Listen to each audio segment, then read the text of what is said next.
That's what we're making. It's not tough. This is easy enough for even a weeknight meal.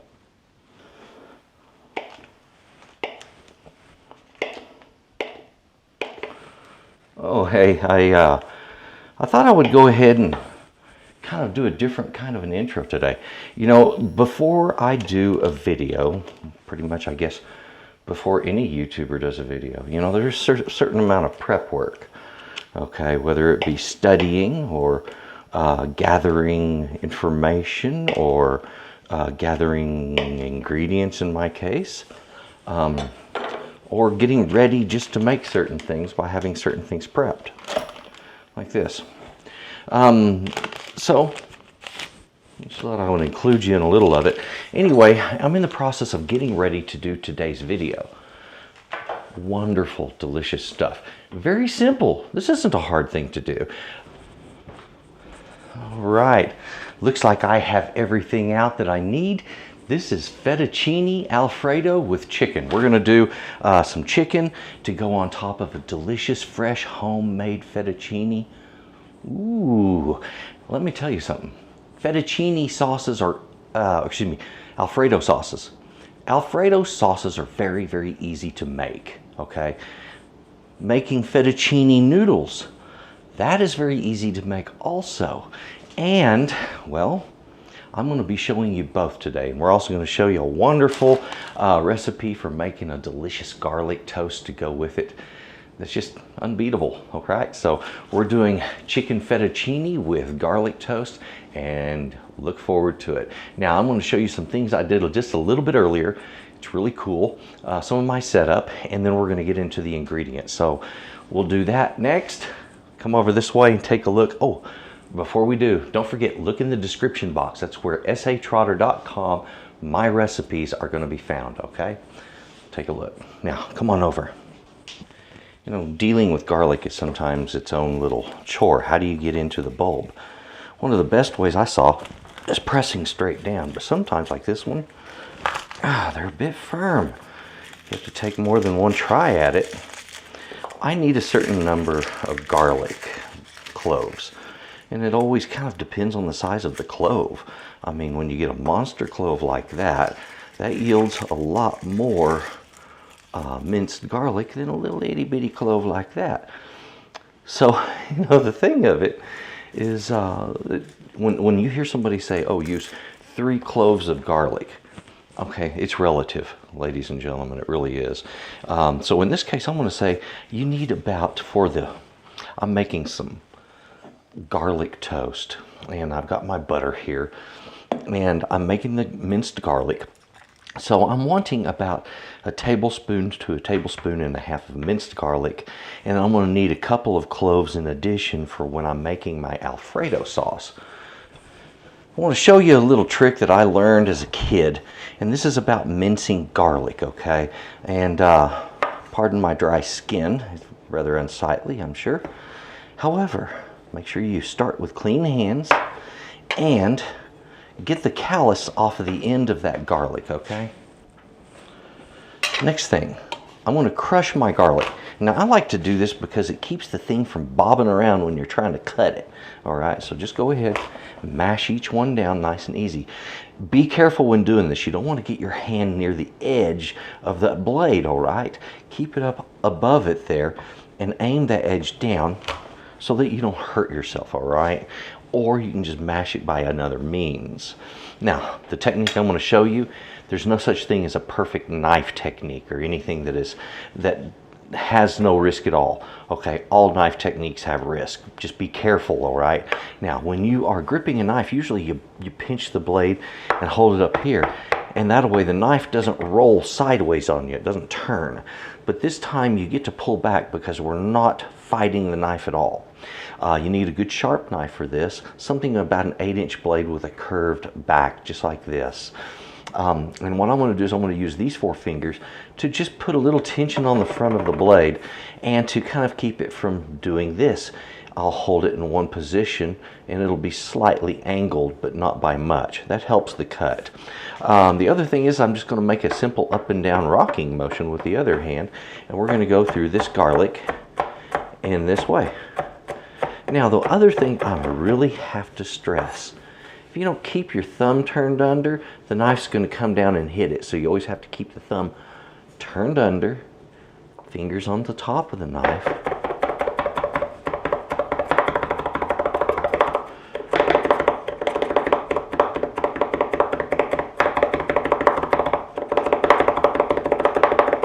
And I will say this, don't be in a hurry with this. This isn't a race, okay? Learning to do this fast is just a matter of getting used to the technique and then slowly speeding up over time, okay? And I've learned these big pieces, break them down first, and your mince gets a lot easier.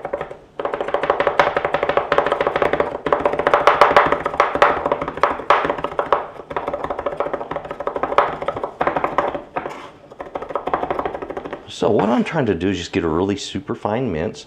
As you see, it hasn't taken me long. And those 3 big cloves have given me just about the right amount of garlic there.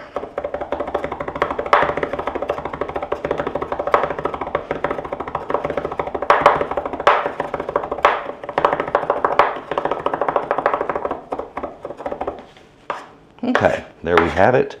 Simple minced garlic. Learn that technique. It's a great thing to know because someday you're going to need to mince that garlic. You need it easy. And if you already know it, hey, it's just too cool. All right, now I got my butter. Garlic goes down in that butter. Now I'm going to be taking my butter with garlic and adding this Parmesan cheese to it. It's about 1/4 cup, roughly. I just poured some in here, people.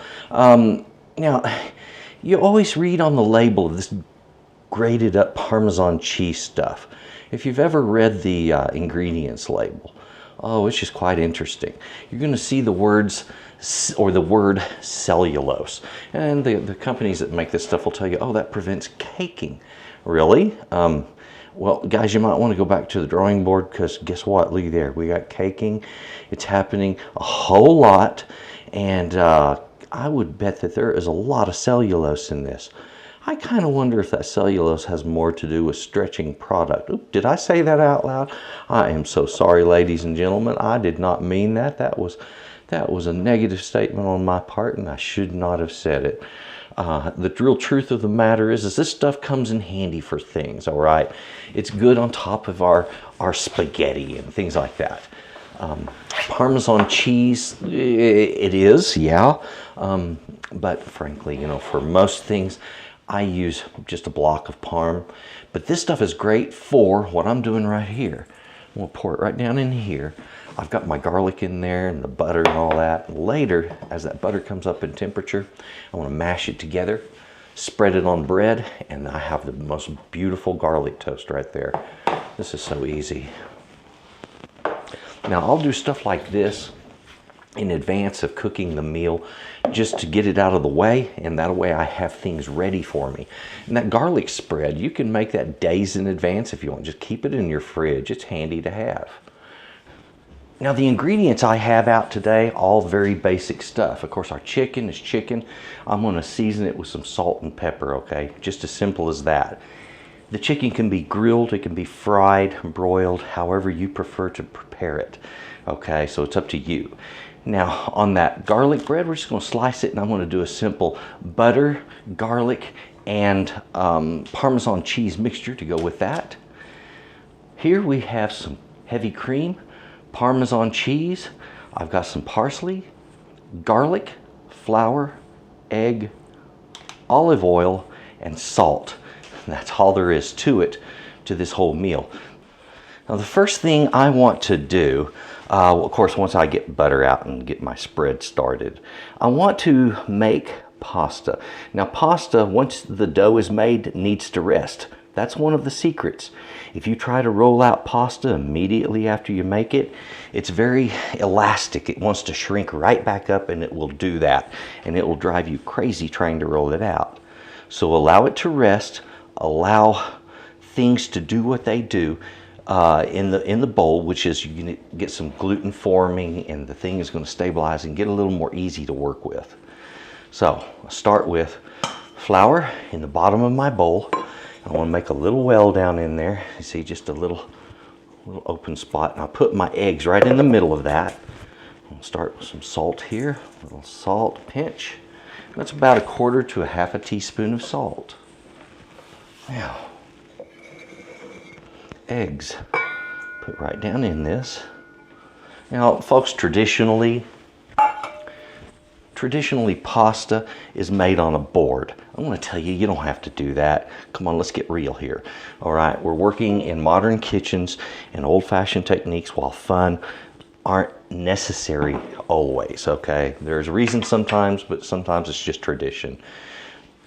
All right, now, as you see, everything in there, just as I mentioned, I'm going to beat my eggs right in the middle of that flour. Now, this is tradition also, but there's a reason behind it. As you're beating your egg, you slowly start working in the flour. The whole idea here was to prevent lumps from forming in your pasta, and this pretty much does that very well. Once you get it to a certain point, though, like this, just stir it together, folks. Now, this is going to come together as a simple little lump of dough. And believe it or not, it's going to make more than enough dough for 2 people to have a very good portion of pasta, okay? Now, if you'll notice, getting dry looking. I still got a little flour left, but not much. I'm still just using the fork. Nothing fancy here. Haven't gotten my hands into it or anything, and I usually do at some point. We're just not there yet.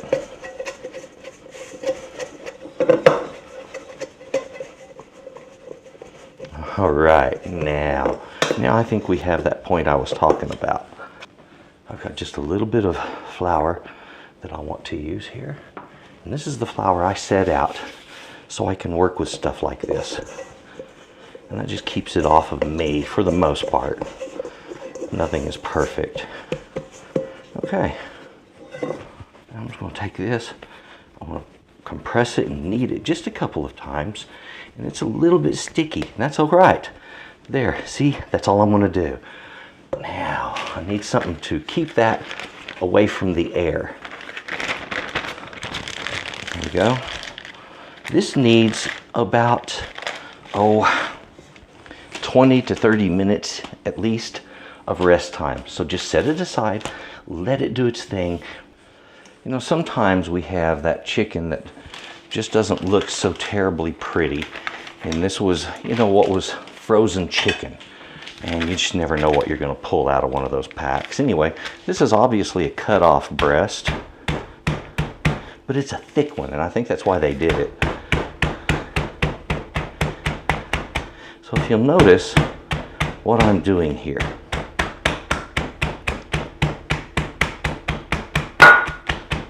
There's different tools to do this with. I like to use this. Gets the job done. There we go. And it's going to even out that chicken, so my pieces are going to cook a little more evenly, okay? In other words, I don't want one on the grill twice as long as the other. All right, now I have my breast pounded down and ready to go. I'm going to get a little bit of salt and pepper on these. Now, when I'm doing my breast like this, for a dish like this, I'll season these the way I do just a plain grilled or fried chicken breast.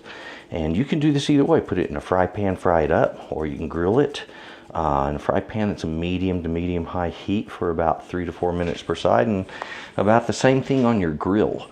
So take the advantage of a grill if you have one. That flavor is wonderful, but it's not absolutely necessary for this dish.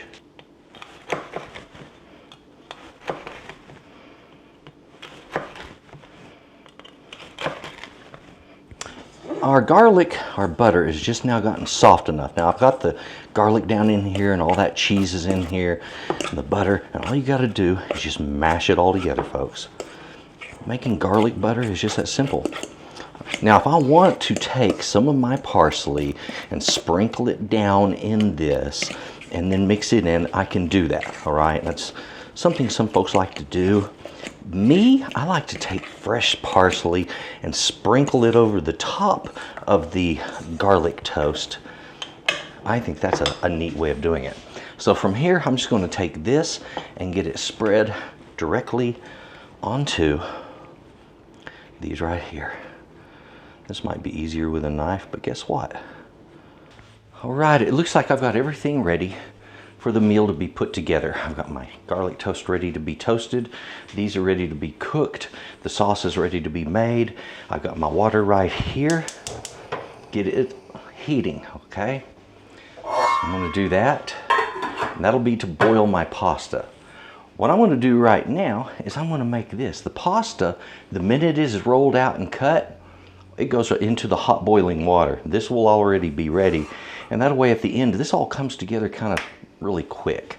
So I want to make this next. I've got butter in here. I want to turn on a flame. Let's get started. Okie dokie. Let's get that heat underneath the pan, and I want my heat set to right at about medium. Okay, about a medium flame. Now to this, I am going to add a little bit of olive oil. Okay, so I want some, not a whole lot, just a little bit down in there. And my garlic, take that, crush it, each of those cloves. All right, we're gonna go ahead and just put them right down in there. So garlic isn't gonna stay in this. The garlic I'm gonna fish out in just a moment. I'm gonna cook it in these fats to get the flavor out of the garlic and into the fat. And that way we have a clean, smooth sauce to work with without anything being in it, all right? That's the way you make a good Alfredo right there. All right, I'm going to say this, as we're doing this part, watch your heat. You don't want too much heat on that butter. We're not looking to scorch the milk solids in it. Okay, we're just looking to get the flavor of that garlic well imparted into that butter. And that has just about succeeded. Generally, I do this until the garlic starts to turn kind of a light tan color. Now, something I gotta mention, when you're doing a cheese sauce like this, the sweet spot, the sweet zone for melting cheese in is about 150, 160. It melts in well. But if you get it up to 180 degrees, well, you're gonna turn your cream itself into cheese, and then things kind of go south on you. Okay, so you don't want that to happen. That would be, the sauce has broken, basically. They would say that. Now, there we go, get some cream in there. Now, if you'll notice, butter, as a general rule, isn't gonna have a real hard time working its way down into cream. After all, that's where it's from, folks, right?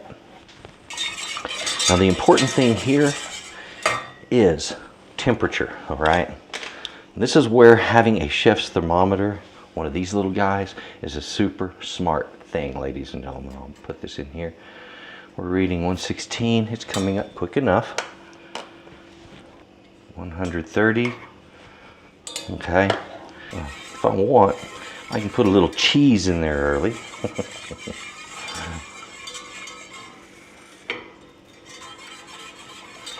So if you're using the finely ground Parmesan cheese like we used in the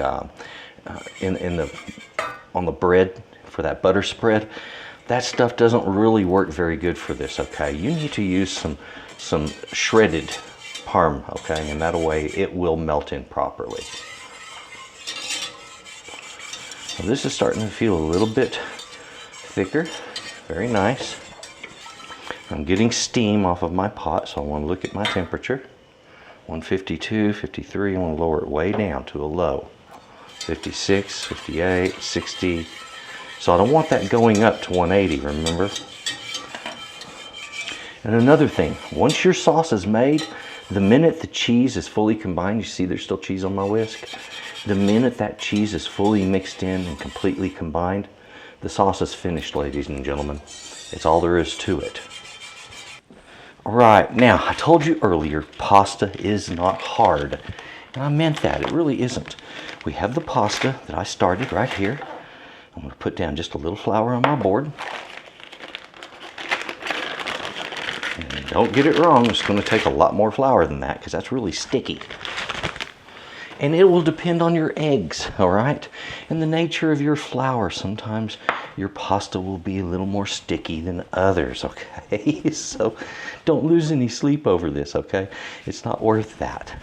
But if you'll notice, just with my hand, it's pressing out into a nice little round, isn't it?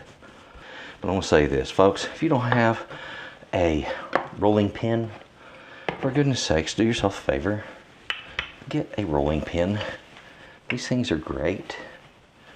They make life so much nicer, so much easier on so many things. Now, if you'll notice, I'm trying to roll this out. I'm looking for something of a rectangular or square-ish kind of a shape going on here. And I want to be turning it occasionally because I want it to roll evenly. Does it look very tough? Does it look difficult? It's really not. You know, pasta, while it isn't like super tough like leather, it isn't as frail as like a pie dough. Pie doughs are extremely frail. They break easily, and so they're kind of hard to work with. But pasta doesn't have that kind of temperamental side to it. First thing I have to do here is to get my pasta squared up on the edges. Well, that's not too terribly difficult. You can use a knife or a pasta wheel. Pasta cutter works really nice.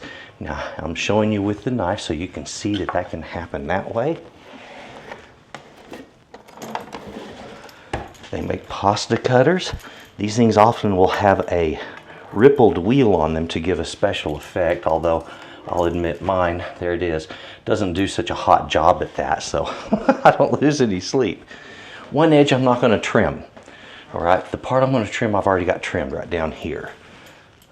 I'm going to dust it with a little more flour. There we go. That little extra bit of flour is just going to keep things from sticking on us. We don't need any extra problems, if you know what I mean. All right, there. Roll it again. And so what I want to do is just take this and gently roll it until I have about 1.5 inches of pasta sticking out right up here. So that's what I've got, 1.5 inches of pasta here. And I am ready, almost ready, to make my noodles. So let me show you what I do here. I'm going to trim off the ends. Again, squaring it off. Any knife will do for this. Very simply, cut through the rolled portion only. All right? That little tail that's sticking up at the top up there, leave him in place. Now I'm making my cuts about the width of fettuccine, all right? A wider cut would be, I believe that's called pappardelle and tagliatelle, are the larger ones than fettuccine. And these are all wide noodles, or I should say flat noodles. And they produce a really nice effect. And the thing of it is like I said, you know, once you get used to doing this, and I'm using a small knife, if I was using my chef's knife, this would be going a whole lot faster. Once you get a section done, boom, right there. That's your pasta, folks. That is your pasta all ready to go and hit the water. And if it breaks loose from that top, that's fine. We're looking for that. This pasta can be taken and dried out, but if you're going to be preparing something fresh, you don't have to. You can just cook it up fresh right there. Now the top up here, where I had that little tab still on there, all right, watch this. Just going to break that loose, and there's our noodles right there. Was that hard? Wasn't hard at all, was it? Push that up. Now let me get a little more familiar feel here. I can go at this a little different.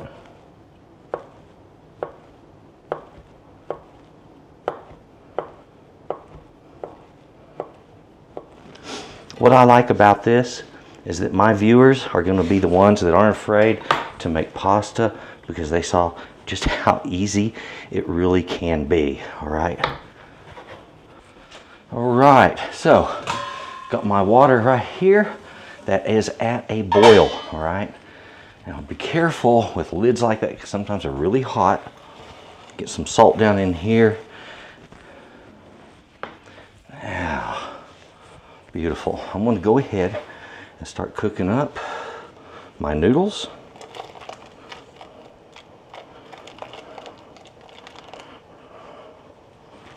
There we are. Absolutely delicious. Now these, like any other noodle, stir them when you're cooking them, okay? Occasional stirring. There we are. These do not take long to cook, all right? And you're going to want to just pull one out and bite into it. That's all it takes. It'll give us a beautiful, tender, wonderful fettuccine. I'm timing my chicken. Next thing I'm going to do is cut up some of my parsley, so I'll have it ready to use.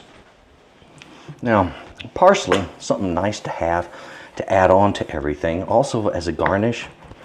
But I'm just going to take the tips of my parsley and give it a little bit of a chop. Nothing fancy. All right, this is just to sprinkle over what I've done, and then if I wish, I can take some parsley in larger pieces and garnish off the edge of my work, okay? And it never hurts to do that, folks. Never hurts to have a little pretty going on the plate. My pasta has come up and it is finished up. I've just tested it, had just the right texture, nice al dente. Now the important part, I said a little bit of olive oil right after it's cooked up, and then just take and mix that in well. And that'll keep those noodles from sticking when it comes time to put that sauce on. Now don't worry, the sauce will not slide off because of the olive oil unless I put it on there immediately.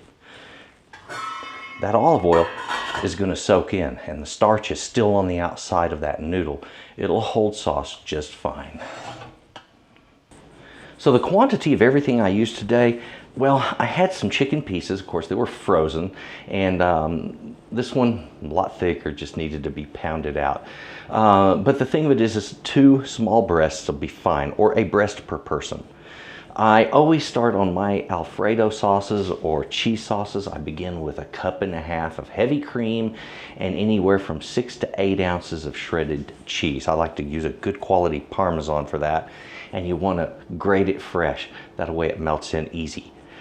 And as you've seen, just a little bit of shredded parsley. There's no real measurement there. Now, a couple of cloves of garlic to flavor whatever you're using to flavor this. In other words, oil, whether it be olive oil or butter. So cook that garlic off first, get that flavor. Now, our pasta ingredient quantity, we started with 1 cup of flour with 2 eggs. Work those together with a pinch of salt and a dollop of olive oil. What's a dollop? Well, that's about 1 tablespoon to 2 tablespoons, depending on how much oil you want in your pasta. I find a little bit of oil makes it very workable, gives it a great flavor. And as you've seen, well, it just works. Now let's look at our finished product and find out exactly what all we got going on and see how beautiful it is. All right, chicken is in off of the grill, so I've got that ready to go. I have my fettuccine all ready to go. So what I'm going to do, get myself a place to work here.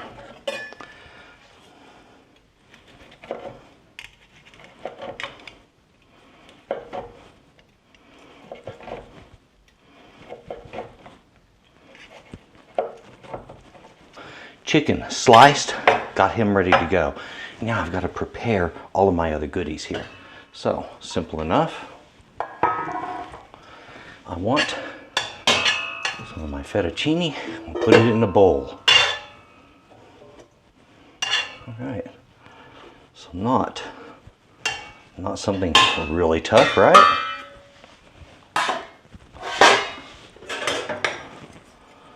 All right. Now my beautiful Alfredo sauce, sitting there nice and hot. I'm going to simply ladle up over the fettuccine that I have in this bowl. Now I'm doing this on purpose this way, folks. I'm wanting full coverage on my fettuccine, okay? And this is how I get it. Okay, now my noodles are fully covered. I can take those noodles, transfer them to my plate. So ready to go on the next part. I want to go ahead, get that chicken right up on top of there. Let's get all those goodies. Now we need to decorate this little joy, don't we? How about just a little bit of fresh parsley sprinkled over. Don't want to go too crazy with it. I want a little bit right on the side here. So I would say, doesn't get much better than a meal like that. Fettuccine, chicken fettuccine Alfredo, folks. How's that for cool? Well, there it is. We've got it all plated up. It's ready to enjoy. That's a grilled chicken fettuccine Alfredo, and it's every bit worth your time. Whew. Okay, it was a little bit active, all right? But it was not hard to do.